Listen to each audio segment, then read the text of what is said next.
mana sampah kita berakhir? Di Pekanbaru, sama seperti banyak kota-kota lainnya, sampah berakhir di TPA atau yang tidak terangkut berakhir di sungai juga dibakar. Pola angkut dan buang ini berdampak pada penurunan kualitas lingkungan hidup perkotaan, termasuk perubahan iklim. Melalui proyek Climate Resilient and Inclusive Cities, pemerintah Kota Pekanbaru berkomitmen membangun perilaku pengelolaan sampah yang lebih bertanggung jawab, mulai dari skala rumah tangga untuk mewujudkan Kota Pekanbaru yang sehat, layak huni, dan yang tangguh dalam menghadapi dampak perubahan iklim.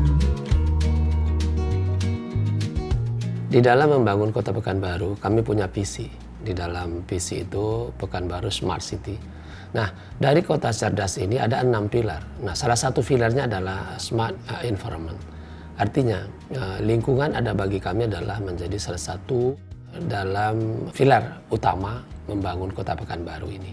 Maka prinsip di dalam membangun lingkungan yang cerdas itu adalah keseimbangan. Secara umum sama dengan kota-kota lain ya di Indonesia. Tapi untuk yang Pekanbaru lebih kepada manusia. Untuk perubahan sikap, mindset dan perilaku ini memang kita butuh waktu untuk memberikan edukasi kepada masyarakat kita, sosialisasi dan edukasi.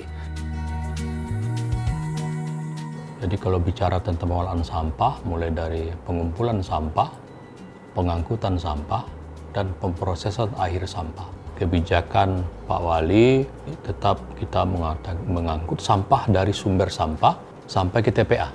Maka di target berikutnya di dalam master plan sampah Kota Pekanbaru ini itu berupaya untuk mengaktifkan atau mensosialisasikan peran serta masyarakat tentang kepedulian sampah, termasuk upaya yang fundamental adalah mengurangi sampah dari sumber sampah, sehingga tidak semua yang masuk ke TPA.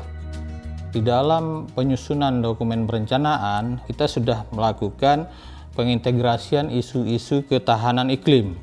Hal ini dapat dilihat dari penyusunan dokumen perencanaan jangka menengah atau RPJMD Kota Pekanbaru dan juga di dalam dokumen rencana strategis perangkat daerah.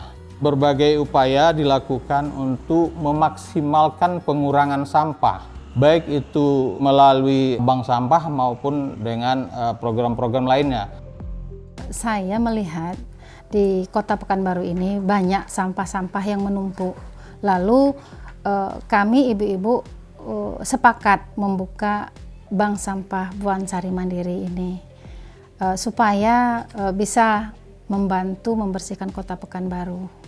Melalui adanya bank sampah ini barangkali masyarakat kan bisa terbantu, sampah juga bisa terkoordinir, lingkungan bisa bersih, dan dari segi ekonomis kan juga bisa menambahkan perekonomian masyarakat. Walaupun nilainya kecil, nominalnya awalnya kecil, tapi kalau seandainya kita rutin, barangkali itu akan tercapai juga tabungan-tabungan ibu-ibu rumah tangga barangkali Ibu.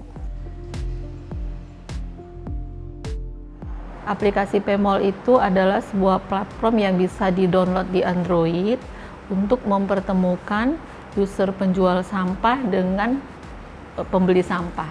Manfaat yang bisa dirasakan masyarakat itu bahwa sampah yang dianggap masyarakat itu nggak berarti apa-apa, ternyata ada nilai ekonomi.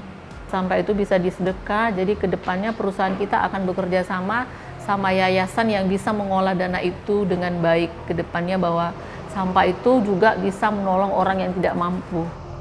So in Pekanbaru there are already happening a lot of initiatives at the local level, led by maybe local association or community-based organizations. So of course the one objective of the tool will be to try to establish connection with these initiatives and try to mutually benefit from this tool implementation.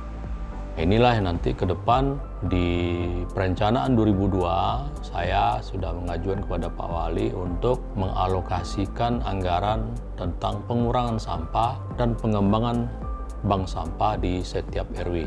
Sehingga nanti sampah yang masuk TPA itu bisa dikurangin. Mindsetnya harus kita giring, sampah itu adalah berkah. Sampah itu sebuah resources. yang bila kita kelola secara baik, maka dia juga punya nilai ekonomi. Ini yang kita tanamkan di generasi muda kita dan juga di masyarakat kita.